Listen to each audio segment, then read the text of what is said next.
nome é Roberto Furtado Varejão, sou professor no Departamento de Ciências da Educação da Universidade Federal de São João del Rei. Trabalho basicamente com a história da educação, né? Assim, estou aqui em Minas já há quase 30 anos, residindo alternadamente em São João del Rei e em Tiradentes. Tá ótimo. Quando a gente começa a passar por Minas Gerais, principalmente pelas cidades históricas, o que a gente mais vê nos marcos é a história da Inconfidência Mineira. Tem como você explicar pra gente como que surgiu a Inconfidência Mineira, o que é que aconteceu?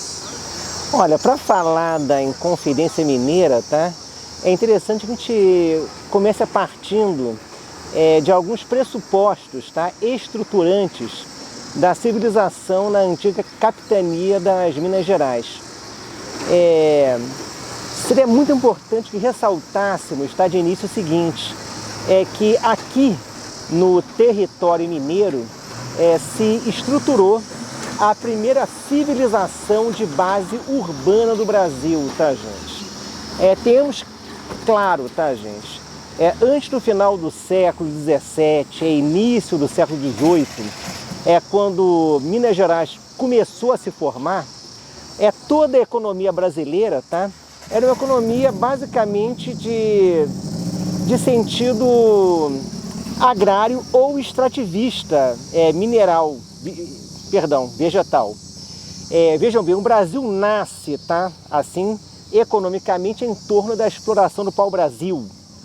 Posteriormente, quer dizer, a economia brasileira passa a girar em redor do cultivo da cana-de-açúcar. Tanto no extrativismo do pau-brasil quanto na questão da cana-de-açúcar, não se estruturou no Brasil nenhum tipo de civilização de base urbana. O pau-brasil simplesmente se recolhia nas costas, nas feitorias costeiras. A cana-de-açúcar, por sua vez, deu origem a uma civilização de sentido, de caráter basicamente agrário. Aqui em Minas, não.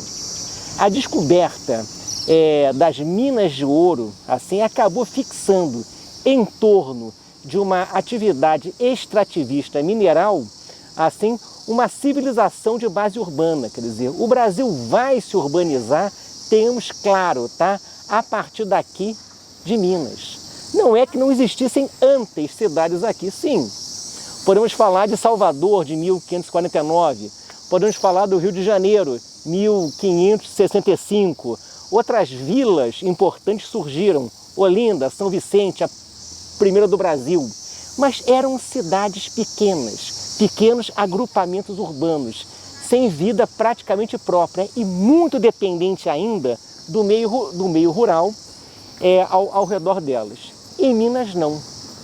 A civilização do ouro criou, repito aqui mais uma vez, essa primeira civilização de base urbana no Brasil. Vejam bem, gente, esse é um primeiro suposto do qual nós temos que partir quando trabalhamos com a questão da Inconfidência Mineira. Foi um fenômeno basicamente urbano, foi um fenômeno basicamente político, né? Ensejado pela proximidade com as pessoas, nas praças, nas ruas, na vida urbana em si. Quer dizer, Minas então já nasce com essa vocação política, daquele termo grego polis, cidade. É nas cidades que a política se dá. Então é numa civilização de base urbana, como a civilização mineira, que a política encontrou seu espaço privilegiado dentro do Brasil e tornou possível, mais para frente, lá para o final do século XVIII, né? Assim, a chamada Inconfidência Mineira. Então isso é um primeiro passo, um primeiro ponto aqui que eu gostaria de destacar para vocês. Mas interessante, né? Essa questão é da vocação política de Minas, tá, gente? Minas, quando pensamos no Brasil como um todo, Minas sempre surgiu como estado político por excelência, tá? Ok, tem essa informação histórica básica da civilização de base urbana, mas a política em Minas, né, se estruturou de uma maneira assim muito específica. Nunca foi uma política revolucionária, nunca foi uma política de ruptura. A política mineira, tá, é sempre primor pelo seu caráter conciliador, pelo seu caráter conservador, pelos segredos dos bastidores, pelos conchavos assim a meia voz, por toda uma política feita assim por baixo do pano, entende? E essa vocação política mineira, conciliadora, silenciosa, essa vocação política mineira, tá, vinculada de repente assim àqueles conchavos por baixo do pano, vem de onde? E aí, minha gente, nós temos assim que procurar associar as condições de possibilidade de uma civilização de base urbana em Minas com o próprio povo que veio habitar essas cidades. Ok, gente, quem veio habitar então essas primeiras cidades? Quem veio habitar esses primeiros núcleos populacionais mineiros? Originalmente, quer dizer, Minas Gerais é um broto da antiga capitania de São Paulo. Quer dizer, os primeiros, tá, povoadores de Minas, tá, principalmente do centro-sul, vieram de São Paulo, Taubaté, descendo por aqui, onde está Tiradentes, nessa região aqui do Rio das Mortes. O núcleo original de povoação aqui, nessa região, Tiradentes, São João do Rei, está a 4 quilômetros daqui, na ponte de Santa Cruz de Minas, tá, gente? Então vejam bem, Minas surge, tá, como um broto, basicamente, né, das bandeiras paulistas. Também, mais para o norte de Minas, tá, gente, uma outra migração desceu do Nordeste para cá, vinda da Bahia, de Pernambuco, pelo Rio São Francisco e pelo Rio das Velhas. Então Minas, na verdade, começa a ser povoada por essa gente, bandeirantes paulistas, pelo Rio das Mortes, baianos e pernambucanos, pelo Velhas e São Francisco. Mas nesse miolo imigratório, né, contou-se também com a vinda de muitos fugitivos políticos. Muita gente, de repente, assim, que condenada apenas por crimes de heresia. Temos claro, quer dizer, aqui em Minas, de permeio com essa malta de paulistas e nordestinos que aqui chegaram, no meio dessa gente que veio ocupar as primeiras vilas e cidades, um contingente muito apreciável também de cristãos novos, de judeus convertidos ao catolicismo à força, tá? Mas que em segredo praticavam as suas práticas judaicas dos seus espaços. Essa gente, essa população judaica, na formação inicial de Minas, não pode ser desprezada, porque foi justamente dessa população de cristãos novos, de judeus conversos aqui em Minas, que a mais fecunda, que a mais enraizada tradição política mineira se estabeleceu. Por quê? Eram judeus. Gente que tinha que praticar, na verdade, assim, o quê? As suas crenças de maneira oculta. Dentre esses judeus que povoaram o território mineiro, podemos contar também com muitos adeptos da cabala, do esoterismo hebraico, quer dizer, gente que, repito aqui, se reunia secretamente, ocultamente. Aqui funcionaram, entre aspas, né, quase sinagogas, tá, de estudos da cabala nessa capitania. Então a tradição mineira de fazer política em segredo, de fazer uma política oculta, de fazer uma política de conchavos, assim, já nasce dessa gente política, dessa população hebraica aqui estabelecida, né, e sempre assim fazendo os seus conchavos em espaços secretos. Não é à toa também. Se nós passearmos aqui pelas igrejas, tá, de Tiradentes, nós podemos assim observar o seguinte: várias delas, tá, assim comportam signos maçônicos, tá, gente? Lá em cima, na igreja da Santíssima Trindade, nós temos assim um triângulo com o olho de Horus lá dentro, quer dizer. Essas confrarias judaicas aqui em Minas, tá, contribuíram para, tempos depois, assim, se estruturar também as primeiras confrarias maçônicas do estado que tiveram, assim, uma importância fundamental no projeto da Inconfidência Mineira. E o que é que se discutia lá? E o que é que se discutia nesses ambientes, tá, secretos, fechados, da primeira Minas, tá, assim, dos anos 20 e 30 do século XVIII? É interessante. Essa comunidade judaica, essa comunidade de cristãos novos, né, era composta por homens assim muito frequentemente bastante instruídos, quer dizer, gente que saiu de Portugal assim, por já possuir dentro de si assim uma certa inquietude assim política.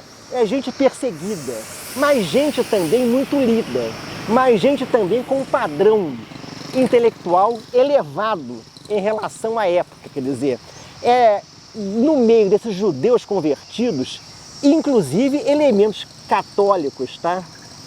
Assim, membros do clero também trabalharam nessas confrarias. No caso aqui, você passou, Richard, por Ouro Branco, né? A gente conversava aqui há pouco sobre isso.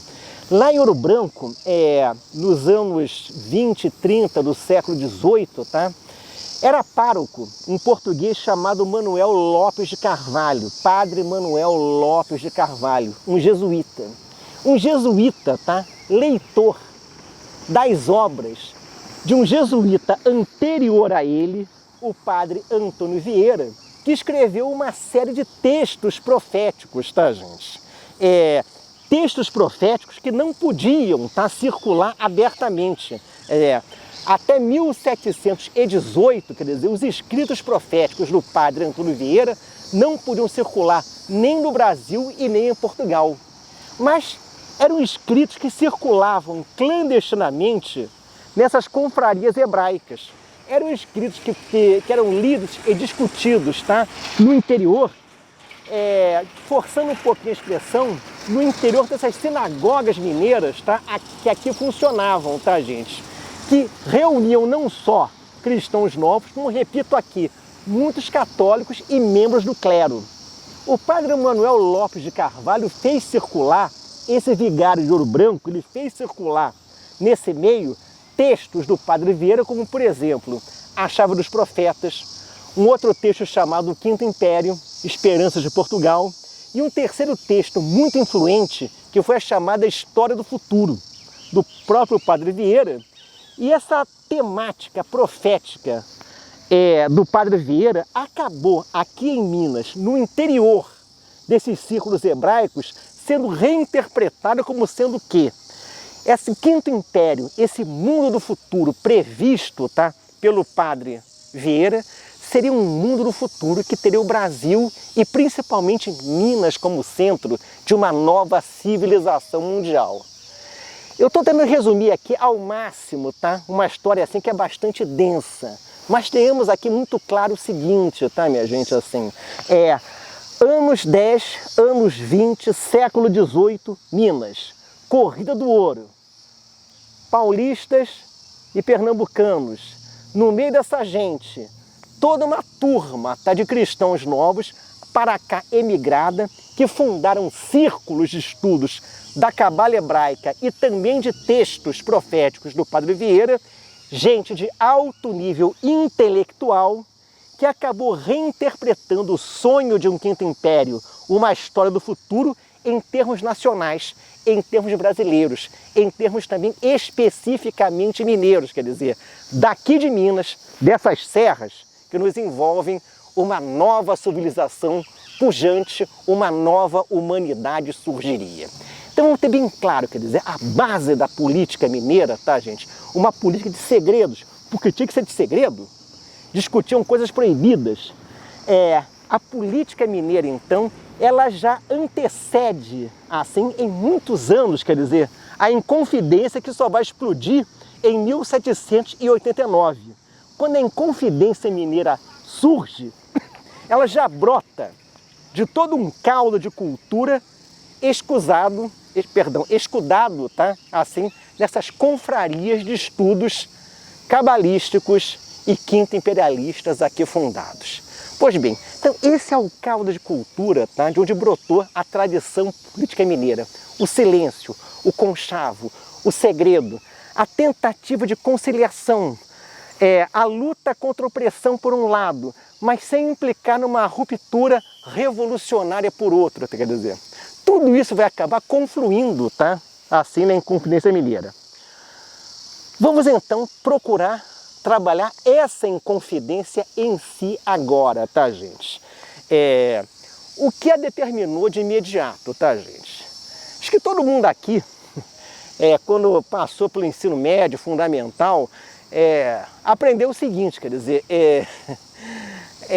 a produção do ouro em Minas, tá, gente, assim, ela era altamente tributada pelas autoridades portuguesas, tá, gente? Ou seja, você extraía lá o seu ouro da sua lavra, tá, gente? Esse ouro que você extraía da sua lavra era encaminhado para onde? Para uma casa de fundição, onde era extraído o chamado quinto real, quer dizer, estamos aqui no domínio da economia, tá, gente? Bem, então você tinha lá, você recolhia um tanto de ouro, encaminhava esse ouro bruto, ou em pó, sei lá para a casa de fundição, esse ouro era transformado em barras, tá, gente? E dessas barras, um quinto, na verdade, assim, era destinado como imposto para a coroa portuguesa. O fato é que ao longo das décadas, tá, gente, assim, esse ouro em Minas, tá, foi escasseando. E quando se cobrava o quinto, né, havia expectativa assim de que um mínimo, tá, fosse remetido a Portugal anualmente. Se eu não me engano, esse mínimo estava em torno de 100 arrobas por ano, quer dizer. No começo era fácil pagar esse mínimo para a coroa, quer dizer, você levava seu ouro lá, tirava lá o seu imposto, né, e o montante dava muito mais que 100 arrobas. Não estou bem certo esse valor não, tá, gente? Com o passar do tempo aconteceu o seguinte, as minas foram escasseando, o ouro começou a ficar raro, quer dizer, e esse mínimo que deveria ser enviado a Portugal não era cumprido. Isso levou o quê? Assim, né? A um acúmulo progressivo de dívidas, tá? Dos mineiros em relação a Portugal. Ora, quando esse acúmulo ficava muito grande, como é que a coroa portuguesa reagia, né? Escolhia ao léu da veneta deles uma cidade ou uma vila mineira qualquer, tá? Assim, cercava com as tropas, assim, a portuguesada entrava na casa dos mineiros, tirava todo o ouro lá de dentro, entende? Que fosse até dar as tais 100 arrobas até logo, entende? Qualquer vila mineira, qualquer cidade mineira estava exposta a essa cobrança coercitiva, que eles chamam de derrama. Essa é a cobrança da derrama, quer dizer, ou seja, fechava-se uma vila, fechava-se uma cidade, arrastava-se tudo dela para pagar o imposto e boa, tá, gente? Claro, na segunda metade do século XVIII, a população mineira começou a viver um estado de tensão muito grande, porque a dívida se acumulava, assim, né? E a derrama podia cair aqui em Tiradentes, São João del Rei, São João, Ouro Branco, Sabará, povoados menores também, Santa Rita do Durão, Lobo Leite, o que fosse, entende? Qualquer um podia ser cercado, quer dizer, as pessoas viviam com uma espada pendurada sobre a cabeça. Pois bem, no ano de 1789, tá? Assim tudo, essa dívida estava muito grande, né? E circulava a meia boca pela capitania inteira, né? A ideia de que a derrama estava iminente, quer dizer, podia acontecer a qualquer momento, quer dizer. Esse ano, 1788, 89. Pois bem, nessa ocasião, tá, gente, assim, Minas Gerais já tinha, de repente, assim, uma vida urbana bastante consolidada. Uma elite mineira, tá, assim, já antiga na terra, de várias gerações, já habitava aqui a capitania. Uma elite mineira que, de fato, assim, muito embora fosse branca ou quase branca, né? Assim, tudo uma elite mineira que, na verdade, assim, sempre vinha sendo tratada assim como gente de segunda categoria pelos portugueses, quer dizer. Muito embora, é bom que se diga, né? Inconfidentes mineiros assim importantes como Tomás Antônio Gonzaga eram portugueses de nascimento, tá, gente? Quer dizer, na revolta mineira, quer dizer, o elemento português também esteve presente. Mas foi uma revolta, tá? assim que basicamente englobava uma elite mineira, tá? Já estabelecida na capitania há algumas gerações, gente que na verdade assim pretendia assim se autogovernar, gente que na verdade assim também queria se ver livre, tá? Dessa cobrança de imposto do quinto, queria fazer do ouro dela o que bem entendesse, e essa gente começou a se articular em torno da promoção de uma revolta contra a coroa portuguesa, tá? A gente pode citar aqui alguns nomes, tá? Falamos aqui já do Tomás Antônio Gonzaga, que não era mineiro, era português de nascimento, né? Mas podemos falar também de Cláudio Manuel da Costa, nascido em Mariana, assim, né? Claro, né? Do próprio Tiradentes, Joaquim José da Silva Xavier, né? Que é uma briga louca, né? Onde é que ele nasceu? Quer dizer, na verdade, quer dizer, Tiradentes que nasceu aqui, a cidade, São João del Rei diz que foi lá. Nós sabemos hoje que ele nasceu na fazenda do Pombal, que pertence ao município de Ritápolis, tá? Mas gente da terra também. Alvarenga Peixoto, Bárbara Eleodora, quer dizer, o tenente-coronel Gomes Freire de Andrade, toda essa gente começou a organizar, assim, uma revolta, tá? Assim, né? Justamente nesse sentido, de subtrair a elite mineira da cobrança portuguesa, fomentar aqui um autogoverno local.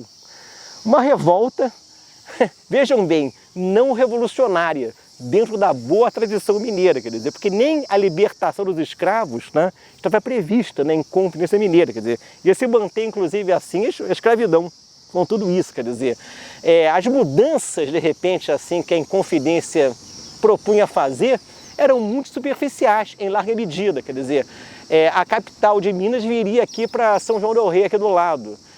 Vila Rica, Ouro Preto ganharia uma universidade, quer dizer, pouco mais do que isso, a criação da bandeira, assim, né, com um triângulo maçônico, né, no meio, né, assim tudo, quer dizer, um triângulo maçônico que também se presta a ser interpretado como símbolo da Santíssima Trindade, tá, gente? E um triângulo maçônico por quê? Porque, na verdade, quer dizer, as confrarias maçônicas, tá, que já vinham lá do começo do século XVIII, fomentadas por esses grupos judeus cabalistas, tá, e católicos quinto-imperialistas, quer dizer, essas pequenas confrarias foram, assim, o embrião das primeiras lojas maçônicas mineiras, tá, gente? E dessas primeiras lojas maçônicas mineiras, quer dizer, muitos inconfidentes desenvolveram as suas técnicas conspiratórias no espaço do silêncio, no espaço, de repente, do conchavo entre eles. Na troca política, e uma troca política, repito aqui, nunca revolucionária. Minas é um estado essencialmente conservador. Falei, a Inconfidência sequer põe no horizonte a libertação dos escravos, quer dizer. Muito interessante também, assim, com relação à Inconfidência mineira, a gente perceber que esses vínculos maçônicos que vêm lá, dos grupos de estudo cabalístico do século, né, atravessaram Minas inteira, chegaram num personagem, né, chamado José Álvares Maciel, também um inconfidente mineiro muito relevante, tá? Estudante de medicina em Montpellier, na França, né? A ele, tá? Álvares Maciel, coube inclusive uma missão muito especial no contexto da Inconfidência. Ele foi fazer contato com o embaixador americano em Paris, assim, né, Thomas Jefferson, outro, assim, maçom eminente, né, para buscar o quê? O suporte não só americano, como da ordem maçônica mundial ao projeto, tá, de independência aqui de Minas, tá, gente? Ocorre que nós sabemos desde já, existiu uma denúncia, tá, gente, assim, do Joaquim Silveira dos Reis, que eles eram um cara que devia uma grana, de repente, assim, imensa à coroa portuguesa, tá?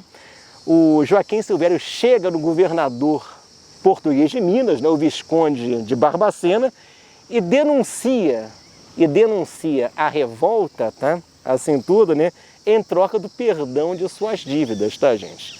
Qual foi a primeira medida que o Visconde de Barbacena tomou ao saber da denúncia de Joaquim Silveira dos Reis? Foi suspender imediatamente a derrama que estava programada, quer dizer. Era justamente a derrama que geraria um estado de comoção popular que possibilitaria a eclosão da revolta da elite mineira. Ora, quando Barbacena suspendeu a derrama, o povão se acomodou, entendeu? Bom, não é para agora, eu estou bem, assim, né? E a elite ficou pendurada na brocha, entende? E foram sendo caçados e presos, tá? Um a um, entende? O final da história, na verdade, é assim, aqui nós sabemos, né? Quer dizer, foi feita ficaram presos, tá? Foram levados para o Rio, ficaram presos lá, assim todos, né? Assim, um processo que se arrastou por 3 anos. Muita gente morreu no meio do caminho, tá? Assim, tudo, o Cláudio Manuel da Costa se suicida na prisão, ainda em Minas, está bem entendido. Assim, outros morrem no Rio mesmo, tá, gente? Assim, quando o processo finalmente é concluído, assim, né?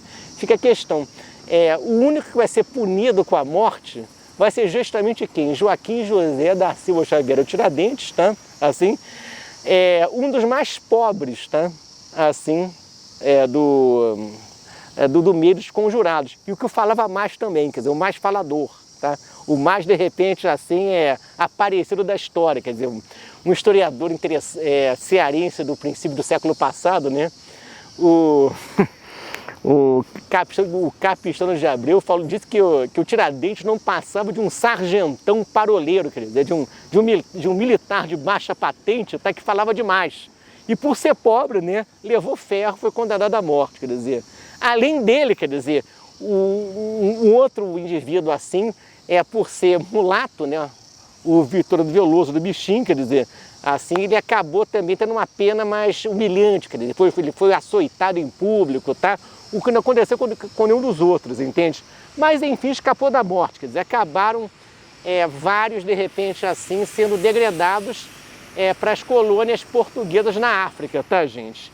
E dentre esse público conspirador aqui de Minas, que foi degradado para a África, alguns se deram muito bem por lá. O nosso Tomás Antônio Gonzaga, por exemplo, né, foi degradado para Moçambique. Ele chega em Moçambique, né, assim, se casa com Moça Rica, deixa Marília de Dirceu aqui, quer dizer, deixou um verso choroso, né? Marília, minha amada, vou morrer sem você, assim, vou para o Brasil, vou para a África, ai meu Deus do céu, de repente assim, né? Nada. Chegou na África, tá? Nosso Tomás Gonzaga casou-se com uma viúva rica, se tornou um dos principais homens de Moçambique, tá? Se deu super bem, como muito bem também se deram outros inconfidentes que foram para outras partes do mundo português, quer dizer, pagou o pato, como todo mundo aqui no Brasil, o mais pobre, tá? Assim, o mais indefeso, com menos vínculos de rede de proteção social, como foi o caso do nosso Tiradentes. Então, em linhas gerais, tá aí muito rapidamente, é isso aí, tá? Que a gente podia falar sobre a Inconfidência.